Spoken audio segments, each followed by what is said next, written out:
Yay! And we're back, and I apologize. I tried to fix my camera, and I'm back on my iPhone. I know it's a little bit of this and that with the talking, but we're still doing the show. It's still the same thing. Stop yelling.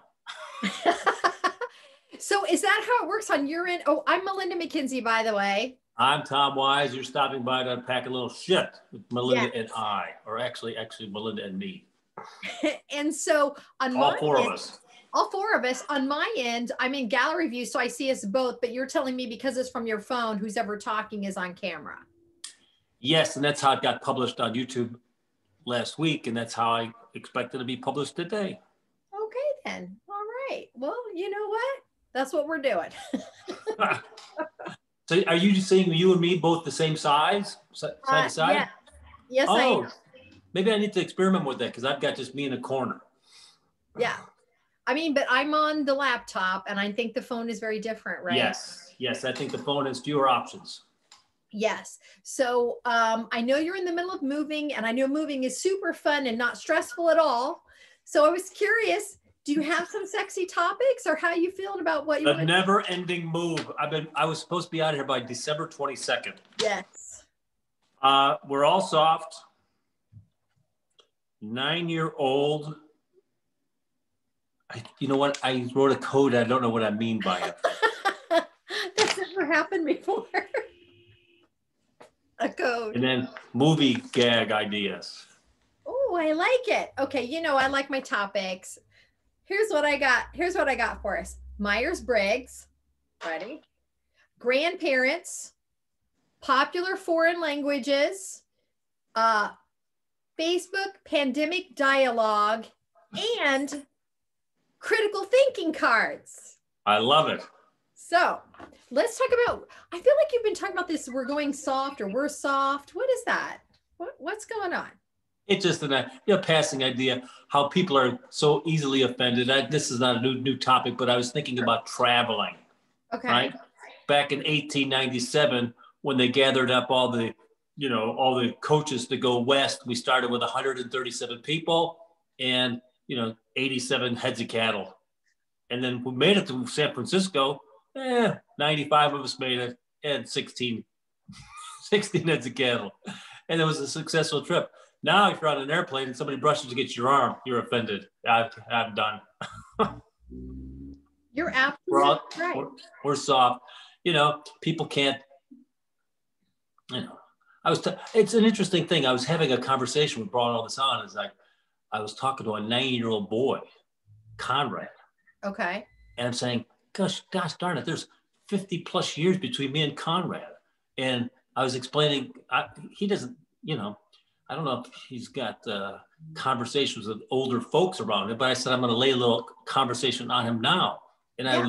I was spinning the idea about how my mom, when she was a kid, Conrad's age, ice was delivered in blocks via a cart and a horse. It's not all that long ago. And here's Conrad running around on his iPad. Yeah. I said, my phone was attached to the wall. I had to dial in numbers like this.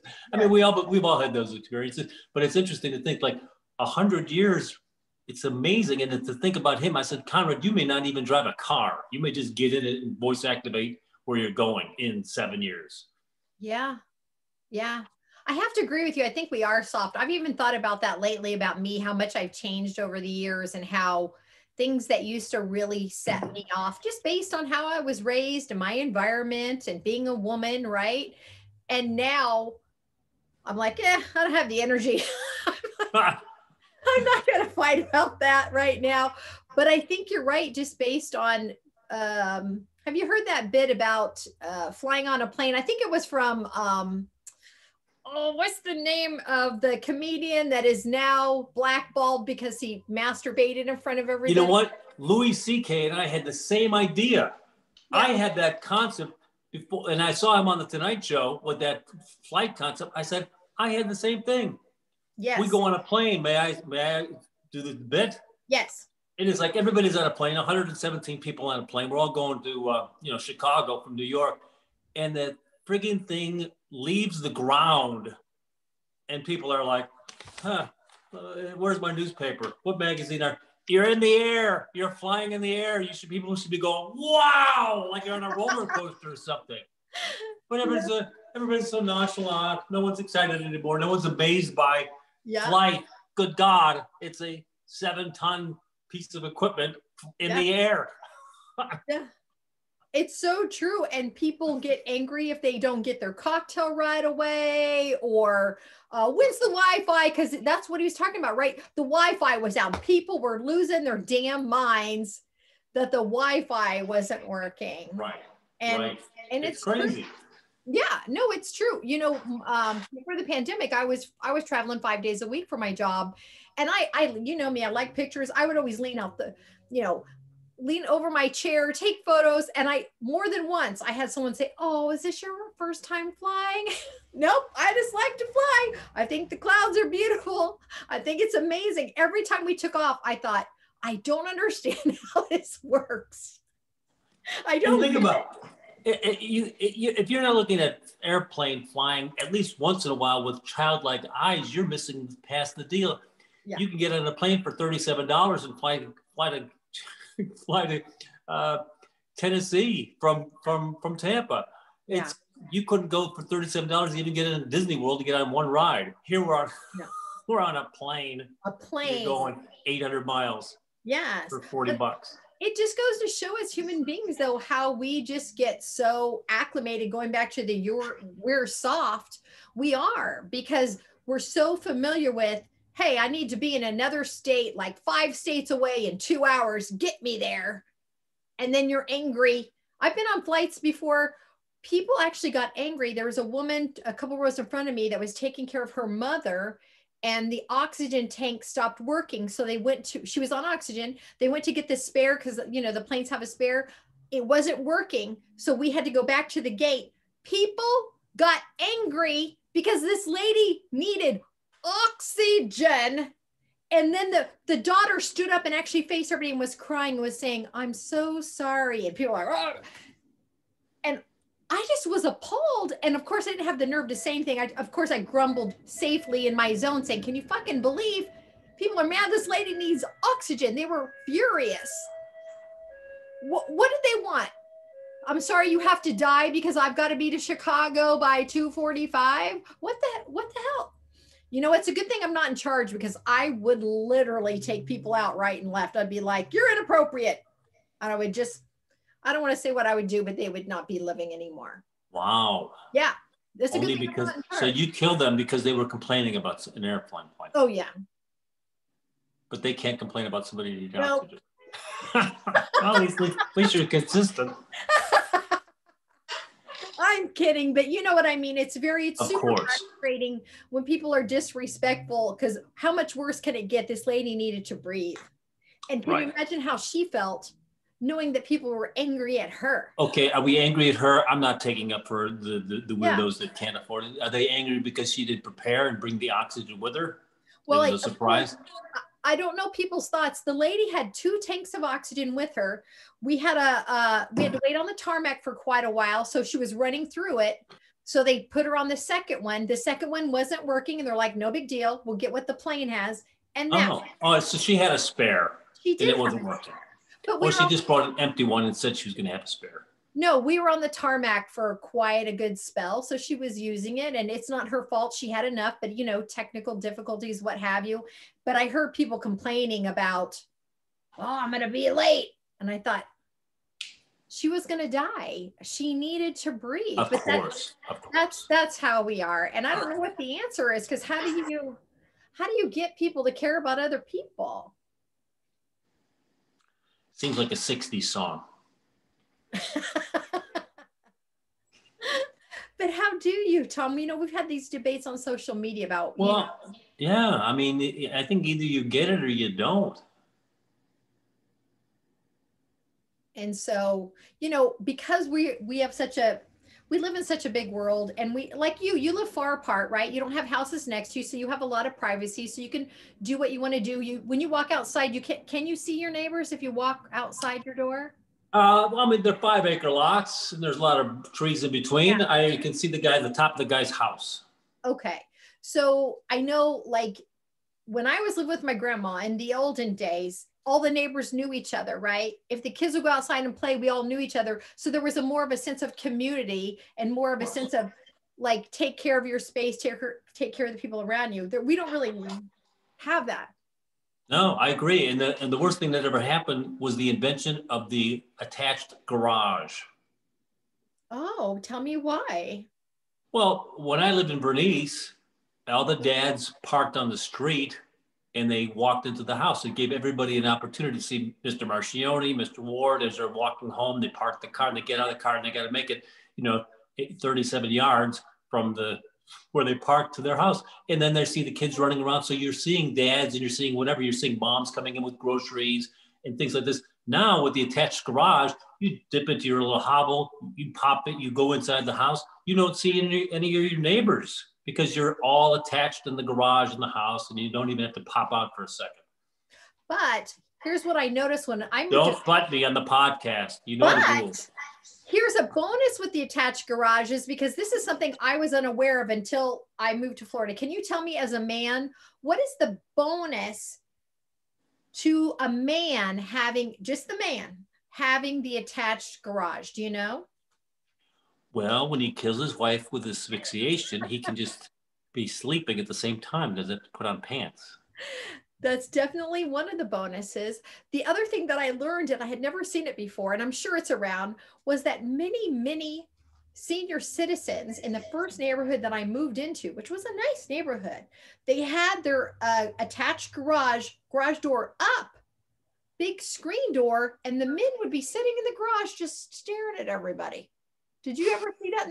They would just be sitting behind the screen watching people, like they wanted to be outside, but not all the way outside, but just— I've never seen that. I've seen garages turned into man caves occasionally, but I've never seen the weirdo sitting there behind a screen. Yes, I moved to a neighborhood called Woodfield, and I asked the realtor, I said, is this a Florida thing or what's going on? She's like, oh, the senior citizens, they like to be outside, but then they don't have the mosquitoes and the bugs. I'm like, that's super creepy, but okay. Yeah, I've seen those garage door size screens people pulled on. I've seen them sold. I've never seen them one in practice. Yeah. So, you take a hit because you don't get to see people, but you get to hang out in the garage with the screen. So everybody wins.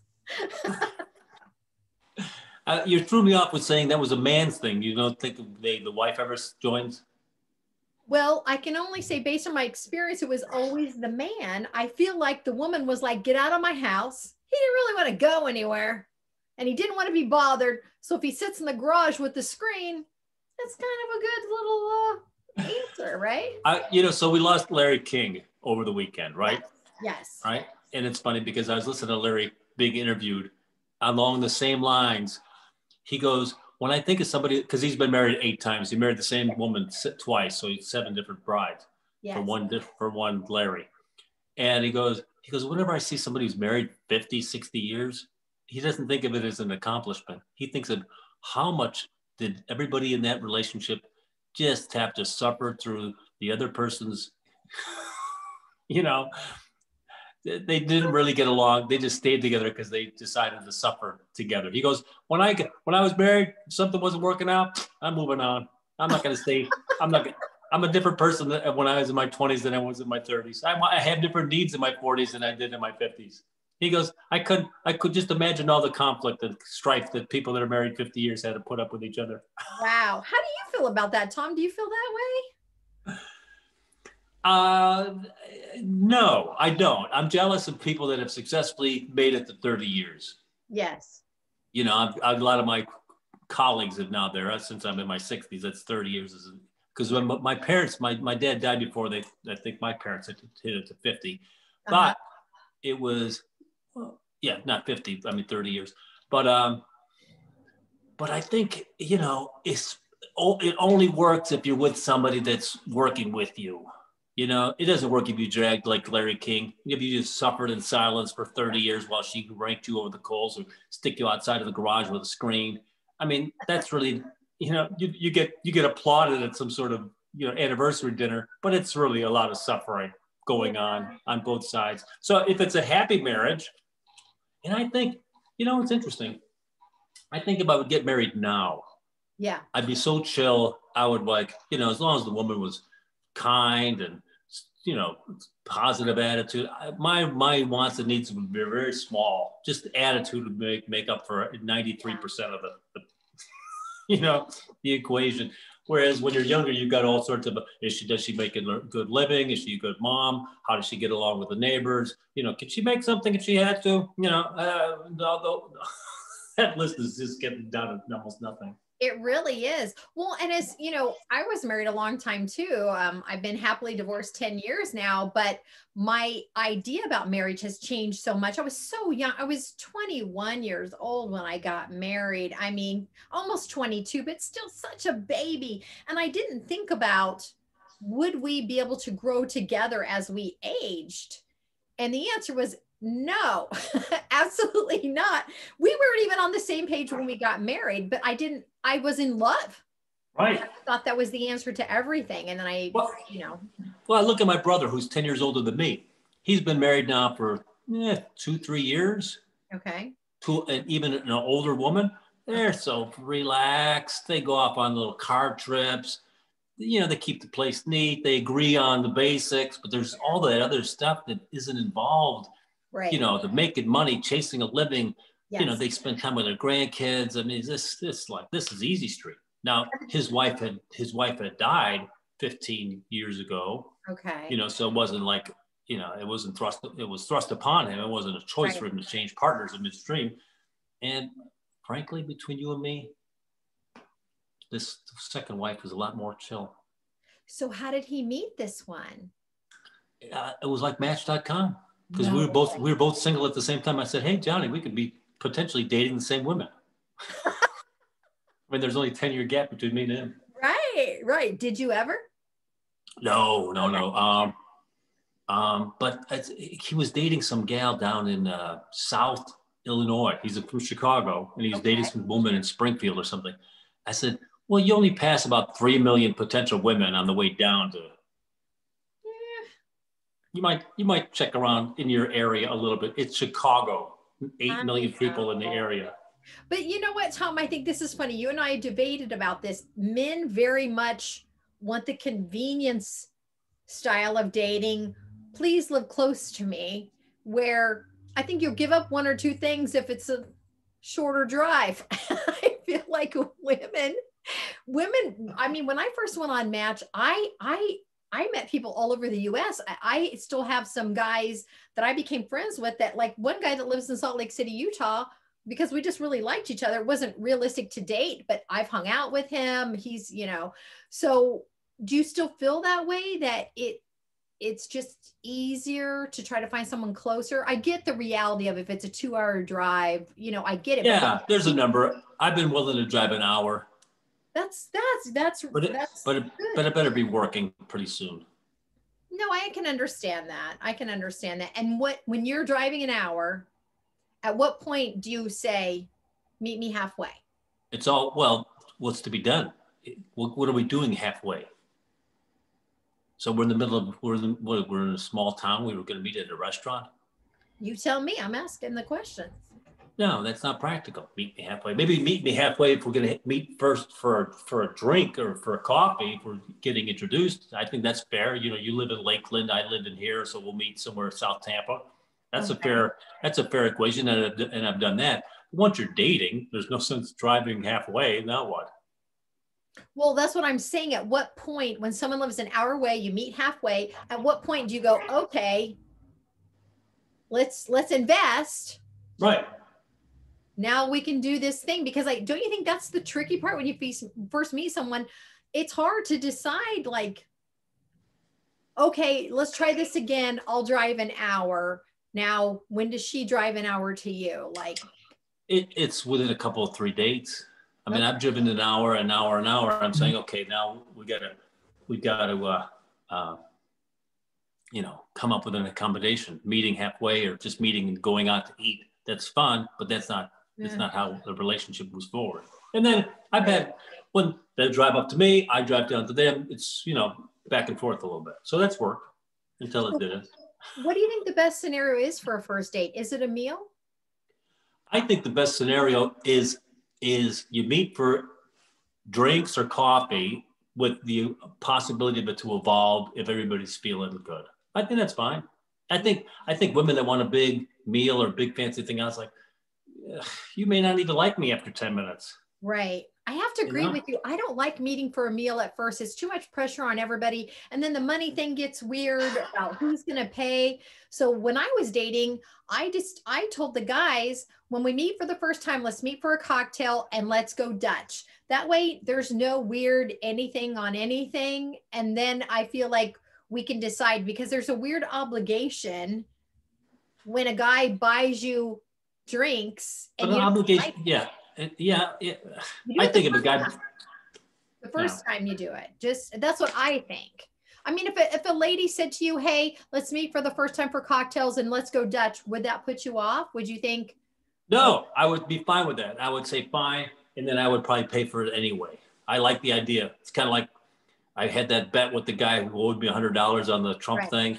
I finally talked with him and he goes, yeah, I owe you the 100. And at that point, I'm not going to collect the 100 because you admitted it already. Right. Yeah. Hey, keep it down. I'm podcasting in here. You're just trying to podcast. We're just trying to podcast.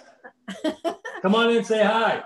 So that happened to me several times. I would say, let's go Dutch. Then the guy would say, hey, I'm going to go ahead and pay, which of course I was fine. Tom's inviting a guest onto the show because he's brought a treat for you. Conrad, come on over and say hi. This is the 9-year-old kid I was telling about the phone. Oh, hey, Conrad. Conrad, it's Gyps. They're gypsies looking for Wi-Fi. Hey, Conrad, I like your NASA shirt.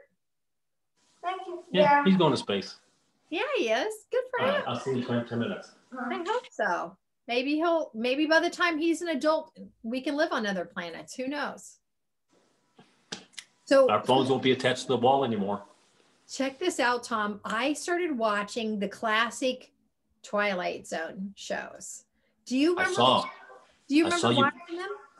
Yes. The black and white ones. So check this out. I was doing things around the house and I just had it on in the background, right? So it's just like a thing to have.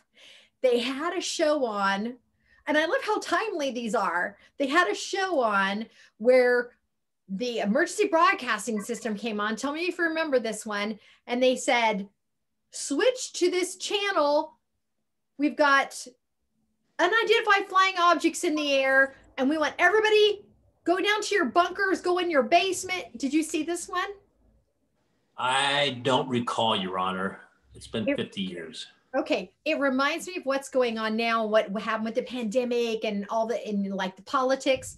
So you have these very nice neighbors. They're all together for a dinner. And you tell me, how many times have you had people over at your house for a meal or to hang out? And then you're like, I probably wouldn't be spending a lot of time with them if I had a choice, right? I mean, it's okay that they came over socially, but like, I don't want you in my tribe if the world's going to end, right? These people are all in their little cocktail outfits and they hear this and they all panic. Well, the guy who's having the cocktail party, he has a bomb shelter because that was the era of people. What were the years that people built bomb shelters? In the 50s. Okay. So, he gets his family. The other 3 families panic and say, we don't have a bomb shelter. We have to go into yours. So he's going to his bomb shelter and he said, go to your basement. I only have enough space for my family. I only have enough food for my family. Well, the neighbors weren't having it. What do you think the neighbors did in this Twilight Zone episode, Tom? It's very similar. So Tom did like a gun. Here's what happened to these people in their little cocktail outfits. They're whining and crying about who deserves to live and nobody should tell us just because it's not our fault we don't have a bomb shelter. And so instead of taking the time to go to one of their basements, which they had, and adjusting, they were panicked and focused on this bomb shelter that didn't have enough room for them. So they got something like some kind of a big pole. All the men decided they were going to bang the door down of this bomb shelter and they were going to go in that damn bomb shelter. All the women are crying and they're holding their babies. So of course they banged the door down, totally destroyed the bomb shelter, right? So there's no hope. The people in the shelter are very upset and he tried to logically say, there's not space. This is not going to work. They bang the door down. They've all got their radios on. As they bang the door down, This is an emergency announcement from, the government.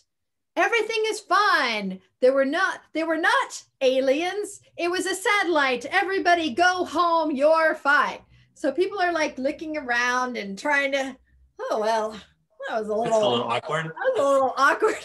And so the man that had the bomb shelter, everybody else is apologizing. Oh man, we'll pay to fix that door. Sorry, fella, blah, blah, blah. So of course the guy that has the bomb shelter says, it was a very Twilighty Zone, very dramatic about, I think we've destroyed something we can never fix again, that kind of a thing. But it was so good and so Twilight Zone. And the other people were leaving. As they go upstairs to leave the house, they see that when they took this big pole to bang down the door, they were hysterical. They tore up his entire house. Everything's just torn to hell. And I thought, man, I love the Twilight Zone so much. I really recommend, if anybody hasn't seen the classic black and white from the 60s Twilight Zone. Oh, I saw there was an episode with Carol Burnett when she was very young, and an episode with what was Bewitch's name? Elizabeth McGovern? Sure, Elizabeth Montgomery. She played one where it was the end of the world and she was like this savage girl. Oh, she's so beautiful. So yeah, I recommend. I was listening to a podcast with Rod Serling's daughter on it. Really? Just the other day. And she had published a book about him about 3-4 years ago. And they just came out with a new coffee table book with all the pictures of the night gallery. So Rod was a part of the night gallery, but he didn't do all the writing. I think he did most of the writing for the Twilight Zone. Twilight Zone. Do you have any episodes that you remember when you did watch it? Because I feel like it was such an important show. Well, you got the classic with William Shatner, and he's in an airplane, and there's a guy ripping at the wings of the airplane. Yes. Then the one with Burgess Meredith as the clock, as a watch repairman or something, and his watch stops, because he's got the ability to stop his watch, and then people stop, and then he hits the clock, and people are moving again, and then he breaks his glasses so that he can't see what's going on. Yes. That was one of the episodes that was on. He ends up breaking the watch, so he was at the bank stealing a bunch of money, and then the watch broke, so everybody froze. So it didn't matter how much money he had because there was no people anymore. It was great. That was great writing. Yeah, Twilight Zone was so good. So that was really a lot of fun. Okay, we actually talked about some things that I didn't have on here. I wanted to ask you: have you ever taken the Myers-Briggs test? You know what you are? Yeah, you know what? I say that I have, but I forget what I was. EMLF or whatever the hell is. Oh, there's so many. Yeah. I'm an ENFP-A.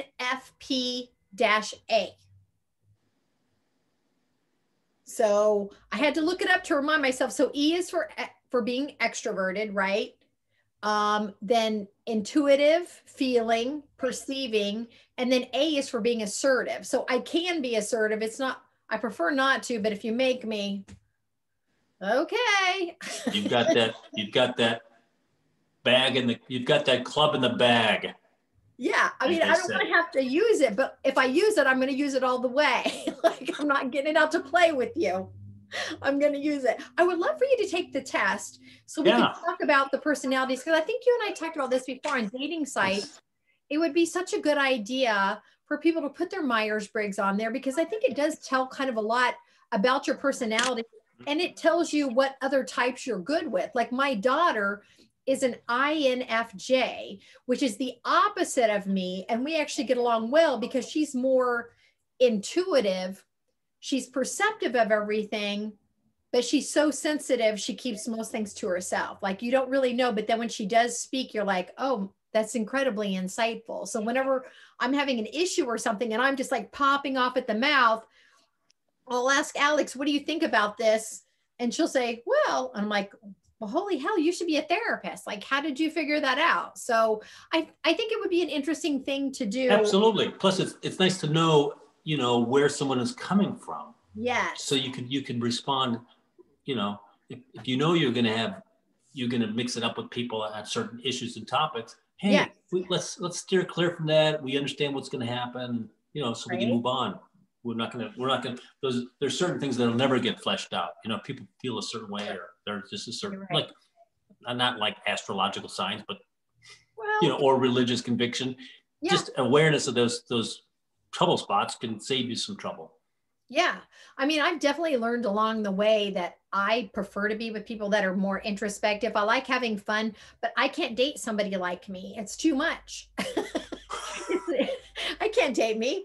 That's a wreck. So have you noticed that in any trace of yourself, Tom, when you're dating, where you're like, this is not the personality trait that I have that I'd like to date? Have you ever noticed that? Well, yeah, I even notice myself and someone else and say I can't date that. Yeah. No, but I've noticed that people that date me saying, "Oh yeah, no, this is too much." I even say that to people. I said, you know, I'm going to be too much for you. I'm going to be screwing around. I'm not going to respect authority. I'm going to make a left turn on a red light. You're going to go flipping out. So maybe it's best that we all just end this now. You know, super conservative, you know, very religious. You might be a nice person, but I'm going to make you unhappy. You're not going to make me unhappy, right? But I'm going to make you unhappy. Yes. Have you ever heard of the analogy of the gallon jug when it comes to people's personalities? Because this is very much what you were talking about, the gallon jug. Gallant? Gallon, like you're drinking a gallon of milk? Oh, gallon jug, no. So the gallon jug perspective is when people like you and I think have very big personalities. If you put us in the room with a party, we're going to go, we're going to mingle, we're going to talk, we're out there, right? If you have a gallon jug personality and you meet someone who has a teaspoon personality, the teaspoon personality can't handle you, not because you're too much, but because they can't handle a gallon. And so they don't want to do a gallon. They don't want to do a gallon. They want to do a teaspoon, and a teaspoon works for them just the same way as we probably wouldn't do well with someone that has a teaspoon personality because it's just not enough. Well, I've seen it. That's what I'm saying. I say, oh no, I'm just going to snowball you. You're a nice person. You don't want to engage with me because that's going to be, I'll be overwhelming. I mean, you need to be somebody that understands. And plus, I don't want to be with somebody that I would be forcing my personality on. I want somebody that says, oh yeah, I like all this crazy energy. Let's go have some fun, rather than trying to tamp me down. And so this isn't just going to work. Yeah. And I've had that issue a lot. I seem to find guys that seem very outgoing and they love my outgoing personality until we become a couple. And then they're like, all right, you don't have to, you can simmer down now, Missy. I'm like, oh. Right. It's interesting how people go into they switch modes. You know, I want to date a stripper, but I really don't want one for a wife. Right. They want to change you. They like the stripper part. Right. Exactly. Have you ever dated anybody, Tom, that was too much for you, that was too big of a personality? Have you had that?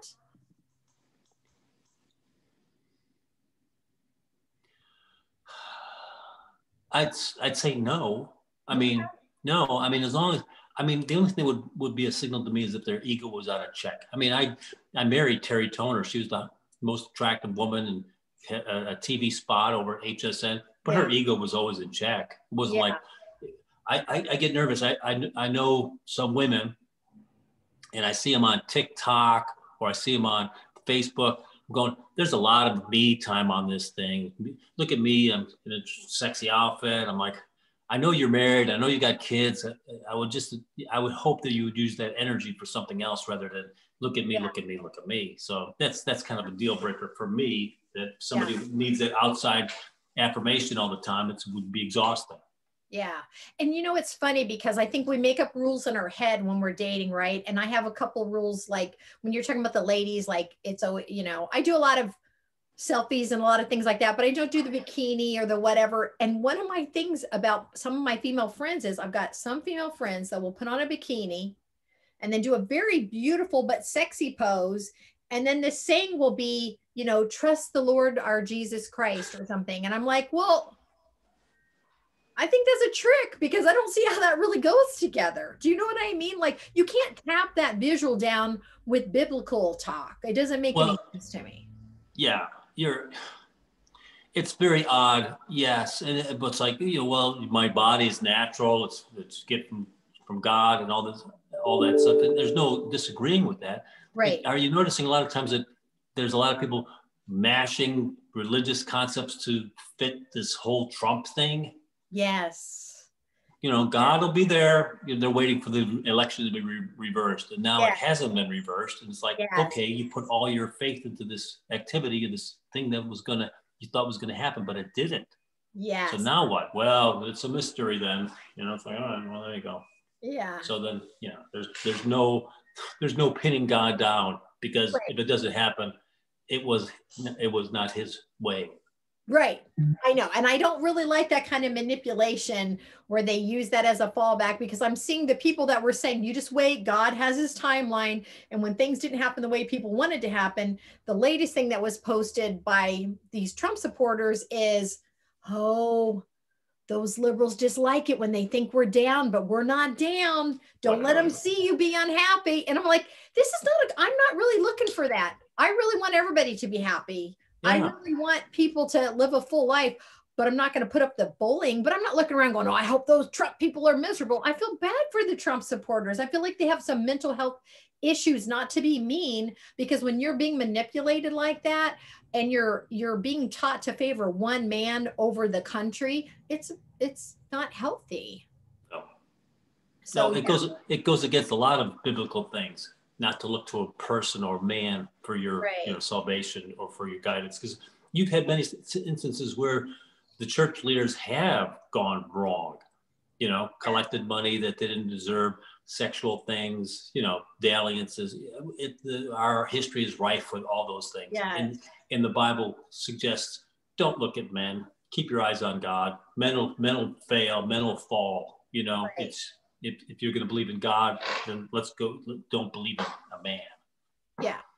And I'm not saying if you're a dude that you can't wear your swim trunks and say, I love God. I'm not saying that. I'm just saying to use the phrases to support. Right. It seems like you're bringing people into your tent with your boobs, and then you're dropping a religious thing on them. Yes, exactly. But at the same time, while we're having this conversation, I actually had a woman on my Facebook come after me because I had posted a picture of Betty White, and I said, hey, there's a funny story. Because I think we all know on social media, if you post something and you don't have a photo, people don't like it as much. So I posted a great picture that Betty White had posted with some guy celebrating her birthday. And I said, hey, funny story. And I told about how some guy who was super conservative attacked me and said I would probably die because I wasn't watching Fox News and I don't know what's best for me. And she came after me and said that I was a hypocrite and how dare you post a picture of Betty White to lure us in to listen to your politics. What? Who can't keep their eyes off a 99-year-old woman? That's a trap. So the funny thing was, I went to her privately and I said, okay, here's where I'm coming from. I'm not telling anybody what to believe. I said, this is a funny story. I include a picture of Betty White, but don't tap down my feelings. I feel like someone who's been abused and you're like, oh, it's not fair if you attack the abuser. You got to be nice. So then she came after me and she said, oh, come on, you just need to get over it and quit posting stuff like that on your page. And I'm like, delete and block, because I can post whatever the fuck I want on my page. Oh, look at you. You're vigilante. I had to get my club out. I didn't want to, but in instances like that, you got to try. And if you keep getting smashed or bullied, then I'm done. I'll try. But if you keep bullying me, and then the other day I had a lovely dialogue. It's still going on Facebook where I said, look, I want this to be a safe space. I really want to know, because I'm very confused about social media. I see people going on trips. I see people visiting their family. I think we're in a pandemic. I just need people that feel safe to tell me, how are they living? How are they staying safe? I want to know. And it's been a very interesting, I've had people from California, people from the Midwest, people from Florida, all people from North Carolina, all telling me how they're living and what makes them feel safe. And I'll tell you what I learned from this, Tom, is that even though my perspective might be like, oh, how come they're visiting their family members? When they explained it, I can see how they feel like they're being safe, and that's really what my question was. Are you being safe? I'm worried because I'm in a different environment. I don't have to go to work, so I'm not forced to deal with these people are dealing with. Tell me. And it has been such an eye-opener for me, because as much as I feel like I know what's going on. How do I know what these people are going through and what they have to put up with? I have no idea. So it's been actually very interesting dialogue with people. And I keep reminding people, no one has attacked anybody. You know what I mean? No one said, how dare you? Everybody's sharing their own individual stories. And for the most part, every person that has participated said, I wear a mask in public. If I go outside, I try to stay away from people. I'm ordering things in my home. If I go to the grocery store, I wear a mask. It's all very rational, right? We all do what I do may be just dodging bullets, or it could be really super safe, wear a mask, 6 feet away. You might just pass that cloud of COVID on the way in to the Publix. Who knows? Right. Who knows? So I think,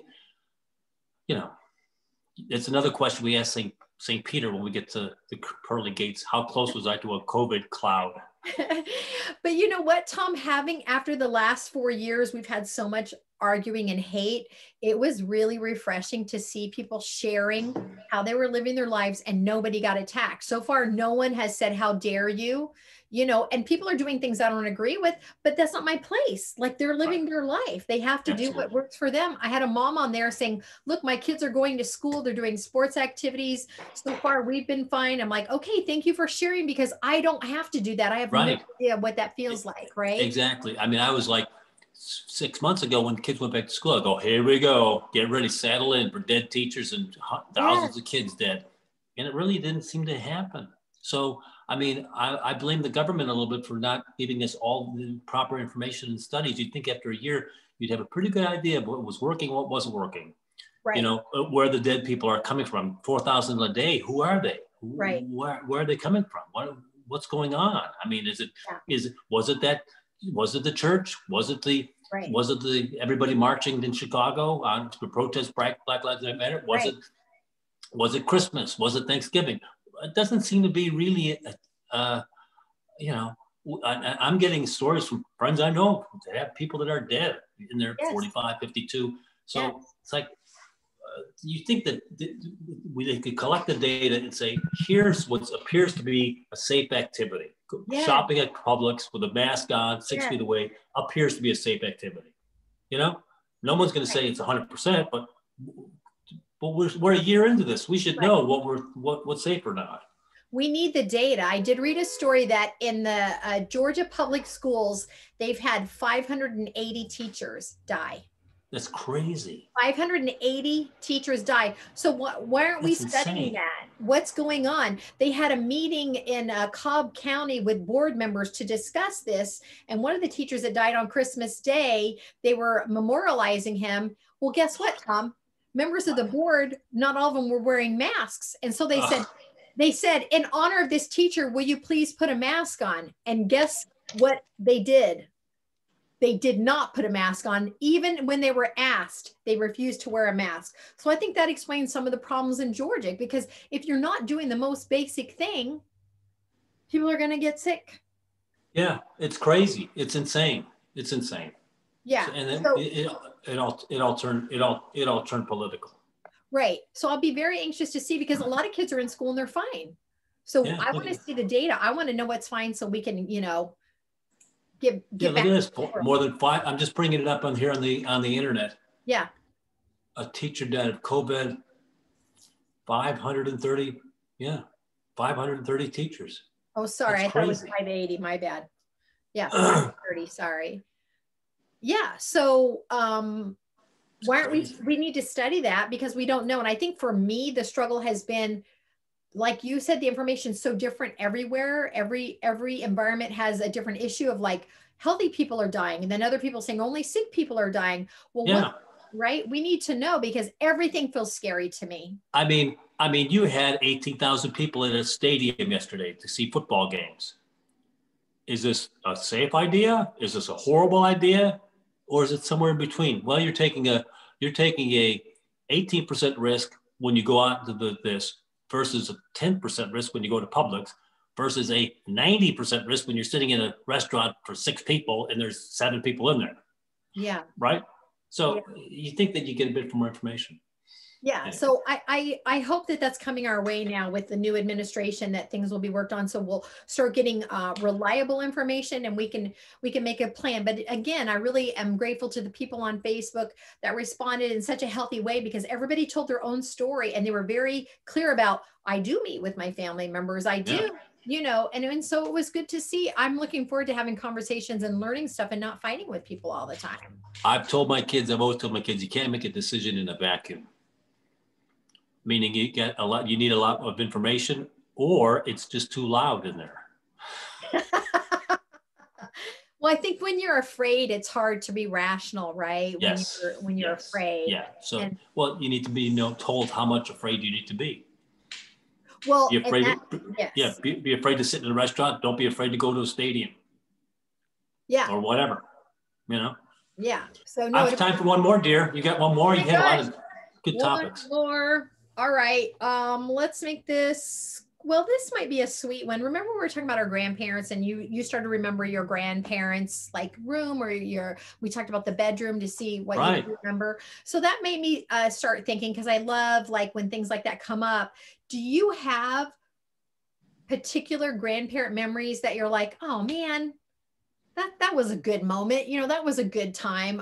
I definitely have some with my great grandmother, because she kind of helped raise me for a while. I have some real sweet moments that I think now in modern day times wouldn't even happen, because the world was so different. I mean, because I was born in 61, you know what I mean? It was a different world then. Like my great grandma raised a lot of kids and raised other people's kids, and she had a garden.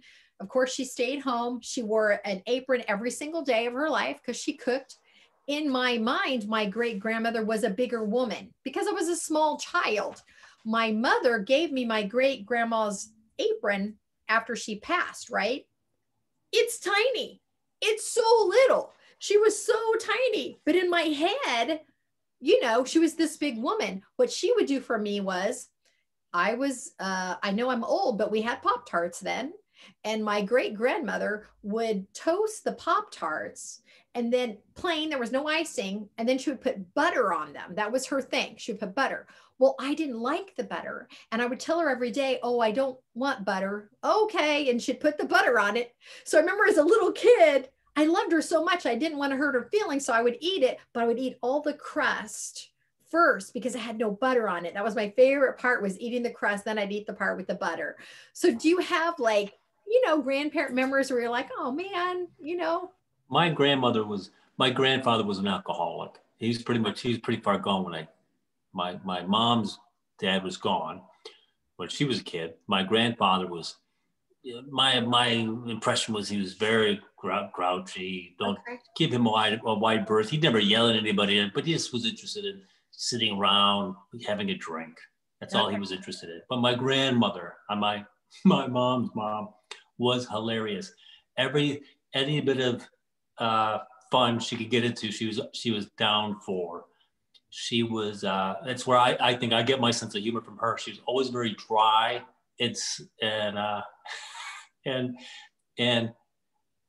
Enjoyed playing. I remember when her second husband was kind of losing his mind. She'd play along with him. Oh yeah, Joe, I saw some people out in the garage too.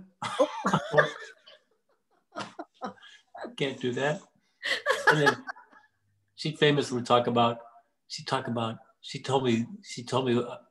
tells me a joke that I sometimes use as a test, or a type of joke when I would be on a date to see if the joke was too much. Okay. I would tell a joke that my grandmother would tell, but I always remember telling a joke that she told that I didn't understand. Oh. But I told the joke anyway. Should I tell it here? If it's safe, I'm afraid. Is it safe to tell? Of course. Well, Chicago is the second highest concentration of Polish people outside of Warsaw, Poland. Okay. I mean, you got all sorts of streets named after, Polish generals and things like this. But there's 500,000 Polish people, and they live in concentrated areas. Not a concentration camp, as you were, right. But concentrated areas in the city. And back when I was a kid, making fun of Polish people that's fair game. Polak jokes. Okay. You know, you don't hear them anymore. Do you remember Polak jokes when you were a kid? Oh, absolutely. Yeah. And I don't even know why I thought it was funny, but it was just a known thing that you could tell a Polak joke. Right. Yeah. How do you make a Polish person crazy? Put him in a round room, tell him there's a penny in the corner. Okay. It's stupid. Yeah. But there was that type of joke. And the Polak joke was always the butt of the joke. Yes. So the Chicago Bears, clearly a favorite of Chicago. Stan gives Stash a call on a Sunday. Stan and Stash, Polish names. Hey, let's go to the game. Let's do it. They drive their car. They park. The game's over. They can't find their car. They've got to wait 4 hours for the entire parking lot to be cleared out before they can find their car and they can go home. Next week, Stan, let's go to the game. Oh no, I'm going to have to do that car nightmare again. I got to figure it out. I'll come pick you up in a few minutes. So Stan picks him up on a camel, and they ride a camel to Soldier Field, and they get up and they go watch the game. During halftime, they see the circus is in town, and all the camels get parked over by Stan's camel. This is my grandmother telling the joke.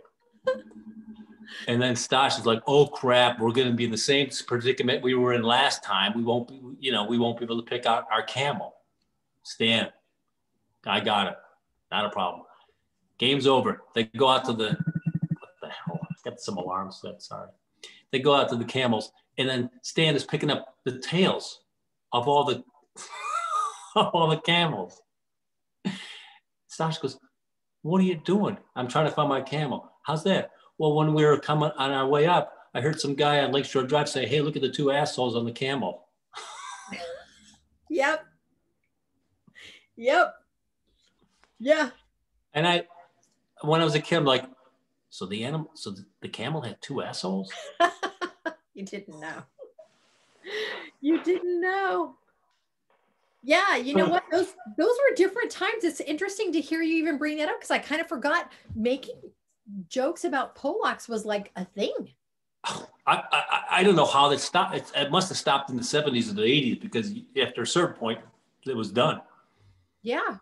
But yeah, that was kind of a well-known thing. I mean, but think about it in a very minor way, you know, it's like I was a person of my time. We're making Polish jokes. Yes. If I make a Polish joke today, you'd be, what are you, crazy? Yeah, you can't. Because so I mean, just to wrap your head around that, you know, Dr. Seuss making, you know, black jokes in 1943, whatever, you know what I'm saying? You're a person, you get, there's a little forgiveness as long as there's awareness. As long as you're aware, and then you can change your behavior. Because if you don't know better, you're not going to do better. And I'm wondering if that's what's part of our back and forth right now, because we seem to have a group of people that don't want to know better. And they want to stay into some backward thinking. And I love it how you always circle everything back about anti-Trumpers. It's wonderful. You know, you're welcome.